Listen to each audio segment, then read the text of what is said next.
Hello everyone, it's Red with RedDragonEagle.com. It is May the 9th. A couple more days till Mother's Day. And actually my mother's birthday is right around the corner as well.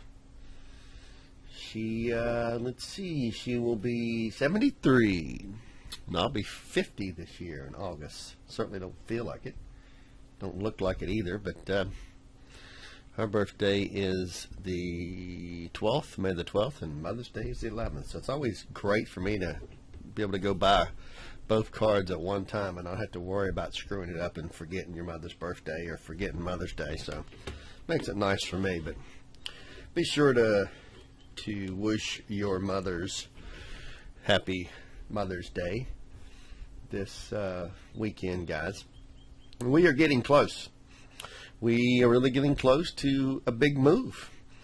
You know, I haven't done a video or a new post in a while. I've just basically been commenting in the comment section. So hopefully you guys do occasionally read the comments, or I repost them on Twitter as well as Facebook page. So hopefully you go somewhere to get the comments. But there just hasn't been a lot to say. The market has been in this range for quite some time now. Let's see, February, March, April, May. It's just been chopping it sideways. Only had really one really nice move down, which was this one. But after this, these are nice intraday swings or one-day swings. But you know, most of you that read the blog are looking for a big move in one direction, either a big bearish move or a big move to the upside. And so that's kind of really what I focus on. But, you know, maybe in the future I'll set something up where people can day trade, and because it's tough. It gets very boring looking for these bigger moves because you just don't get them that often. But I think we're getting real close. Again, I'm using Ron Walker's charts. I do not know why I'm not able to use my Ameritrade charts on this computer anymore. They did some update and I'm not able to do it, so I use Ron's charts. But he has some really nice charts. But anyway, here on the weekly, as you can see, here on the weekly, we're just going down, down, down, and it just keeps making lower highs here on the relative strength index. This is a big sign that the only people pushing this market up are the retail sheep. They're the ones buying it, and the big institutions, the wolves, are selling into it. It's not going anywhere. Every time it gets a little rally, they sell into it. It's just getting weaker and weaker and weaker. And by the time this thing hits the 50 line the next time, I really think it's going to break and start going down into bearish territory on the relative strength index.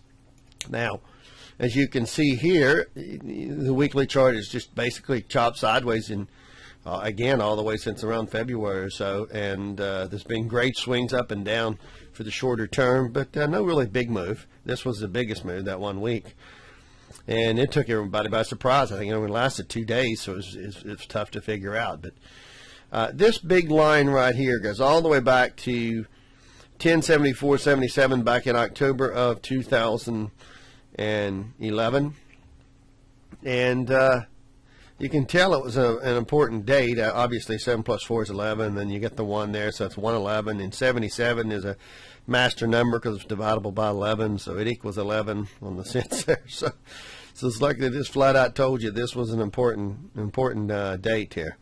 Now, I don't know what date that was in October, but anyway, it doesn't matter. Moving on, this line is very, very important, and I'm thinking we got 1 or 2 more weeks before it's going to break. You can see it keeps rising. This week I think it's around 1830, maybe next week 1835, maybe the week after that 1840. It just keeps rising, but I think we're within a couple of weeks of it breaking. I really do. And you can see every time it's tried, it's went up here and tried to go positive, couldn't, come back down, and now it's trying to do it again, trying to get up here and go positive. But the main thing here that you want to focus on here is the MACDs are continually going down, losing strength. Even though these histogram bars are trying to go back up and go positive, they can't because you're still massively overbought here on the MACDs. And I said this before a couple of weeks ago. As long as this is up at this level, it's just going to be hard for it to curl back up and really get going with the rally. Now, maybe if it drops down to 20 or even 0, then certainly, absolutely, it could curl and go back up. But, you know, us bears, what do we want? We want it to go into negative territory, negative 20 or negative 40. But generally speaking, you can see back here from this period right here when it got down around, I don't know, that was probably in the 10 or 15 range. It got enough strength. It got sold off down here as well, and it's in bear territory there, and then it just finally worked its way up. And it finally did go positive and made a bunch of histogram bars positive, and it had a big long rally then. But you can see the difference here is that we're still overbought here on. We're not down here at the 20 level on the full stochastics. We're up here at the 80 level, and then on the MACDs themselves, we're up in the 30, 35 area, and the histograms are already negative. This is not a good sign. This is very, very bearish. And it clearly is pointing to these things going massively deep and hitting negative 10, negative 15 over the course of the next few months. If they cannot hold it up here. I mean, I know they're trying, and we know the market is manipulated, completely controlled by the Feds. But I don't know. They might be running out of power right now. With them continuing to take money out of the market. We're down now from 85 billion to 45 billion. I just don't see any reason to be positive. Now, this line here, this overhead line, is it possible that they get some big rally going and we run up here and bang that and hit that? I mean, that's around 1820 something, I guess, 1825 maybe. I'm not sure. Depends on when you hit it because it's a rising trend line. Is it possible? Sure. Anything's possible. This is technically an inverted head and shoulders with this area being the head. Here's your left shoulder, another left shoulder. Here's one right shoulder, and then, we could be making another right shoulder. So you could have two left shoulders, two right shoulders, and then that would project up to that area. But, again, the problem is you've got to you need to first bring back down here and make this right shoulder. So if they go down here and hit maybe this trend line right here, again, maybe next week or something, maybe that's 1835 or 1840. Again, that's the same one on the weekly chart we were looking at. And they go down there and hit that. And then this RSI here goes negative, runs down here, maybe at least to that area, maybe all the way down here to 30. Maybe it runs down, hits that, and curls back up. Maybe it'll get a good bounce from that and get the head and shoulders pattern working and run on up here and bust through this level and then hit that line. I don't know. That's really tough to call and look at that forward in advance. But you can see here we are going negative, and they're trying to keep it and curl it back positive. But if they allow it to go negative and allow this, instead of curling back up and this curling back up, allow the full stochastics to go all the way down to 20 to curl back around, that would give us maybe a week or so of down move. Just based upon how many days you can count. And if they would do that, then they could curl back up. And then once they curl back up, of course, I didn't mean to hit that. Once they curl back up, then it's possible that they can make an inverted head and shoulders with two left shoulders, two right shoulders, one head, and then they could bust on out and hit this right here. That's possible. Another look at it here, same thing. In the same thing, basically, the same look. Same look. So, we're looking at this, but the main thing that you really got to focus on is how much power can it get when the weekly chart just keeps rolling down, down, down. It's just really, really getting tired. At some point, and you could draw a line here, 1, 2, 3, 4, it's 4 lower highs. At some point, this thing's going to curl down. It's going to head down towards 50, break 50, and head on down to 20, and we're going to be in major bearish territory. Same thing here. Same thing here. We'll break this line. Once we break this line, we're falling to here very quickly, very quickly. So when you see that line break, to me, it's just like a no-brainer to short that all the way down to that double bottom for sure. And then here again, you keep making lower highs. So when we sit here and we talk about this inverted head and shoulders here, and dropping down here and then curling back up and running up here and hit this line from the inverted head and shoulders, I don't know how it's going to get its strength because it just keeps getting weaker and weaker and going down here. You know, maybe it does, but it's certainly not going to be some massive breakout and start some big wave up, because it just doesn't support that yet at this time.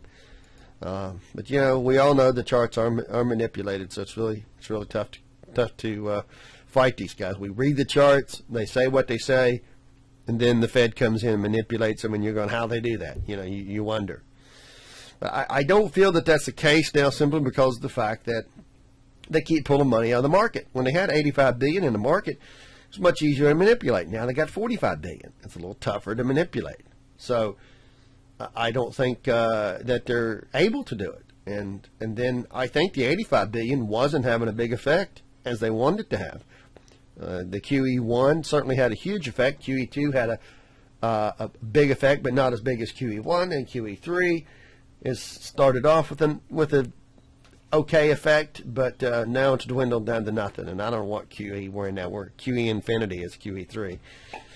You can see here the rate of change as well. You know, it's been chopping around this this line right here as we're going sideways. So it's really not making any headway at all. And at any time it could go either positive or negative. And you know, just the way the charts look, they just look like they're ready to go negative. They just really do. And I'm trying to be objective here and not be biased one way or another.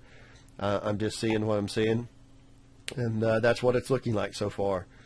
60-minute chart, of course, you know, this just clearly shows that they're trying to get it to go back up, and they can't. We can look at a different view on it on the 60-minute chart. Let me refresh that page because we're obviously not there. Okay, so you see it went up, come back down, so it's trying. But on the longer term histogram here, you can see it tried to go positive and could not go positive because of the overwhelming pressure from both the bigger charts of the daily curling down and the weekly losing strength. So it tries to go positive and it can't, and it starts and goes right back negative again. And you can see similar patterns right here of what happened, and you can kind of get the idea here that that's what we're headed to. When's it going to come? I don't know. Next week is generally bullish week because it's options expiration. So we could be in for another week of this. We could very well be in for another week of this. You could draw a trend line from here to here to here, and maybe they chop it up and chop it, and then bust out next week and try to hit this 19, draw this line up here to maybe 19, 20, 25. I mean, if they do, that's just a miracle. But again, anything is possible, and so, you know, so I don't know what to tell you, folks. I just, on a ritual basis, we've got the next Legatus meeting starting on the 28th, okay, and of course that is let's see, the 28th is a Wednesday. You know, here's options expiration week, generally bullish. Possibly we start down a little bit after that, and then maybe we bounce, we come back up, and maybe we peak on the 28th with the lower high. It's really hard to say. So I mean, if we speculate, if we drop down here to, let's say, 1835 to 40 area sometime, maybe early next week or something, maybe then we try to come back up or something, because again, it is supposed to be a bullish week, but so far, I mean, there's no guarantee on that. I'd say it's 80% of the time bullish, but we could be going into one of these 20% that it's not. But in any case, if we roll back down here and we hit this next week, then possibly the week afterwards, which again is so let's say we hit a 12th, 13th or something like that. Possibly we go down here and hit this trend line. Then we pop back up 14th, 15th, 16th, and maybe come back and just hit this area again, this 1875. I mean, if I was a market maker, I'd close it out in that area because you wouldn't have to pay nobody, because everybody's either short or long, and that's probably the level you're going to see it close out on Friday. And anyway, then after that, you 19, 20, 21, 22, 23, maybe at that point you try to get the thing going. Again, I'm just leaning bullish simply because of how well they manipulate the market, but and that they tend to do it bullish 80-90% of the time, 90% of the time probably. Even though the charts don't support it, they don't. The only thing that supports it is a pattern. So if you drop back here, again, you make the right shoulder, and there's one right shoulder again. There's a left shoulder, and that doesn't really count because it's part of the up move, but left shoulder, right shoulder. We need one more right shoulder. Go down, hit that line, bounce up, then there's your head. Now you've got an inverted pattern, inverted head and shoulders that projects up to this line, 19, 20, 19, 25, whatever. And it's possible that if they do that and then manipulate the charts really well, then possibly we'll hit it on the 28th for the Legatus meeting, and then we'll start dropping back down. Then we'll bust through this line on it. That's just speculation. But right now, the only thing I see is bearish charts indicating a down move to here. After that, I don't know. We'll just have to see if they try to run it back up or not. If they try to run it back up or not, the pattern only, the inverted head and shoulders only, is the only thing that really supports going up there and hitting that. The charts do not support that at this time because they are very bearish and continuing down.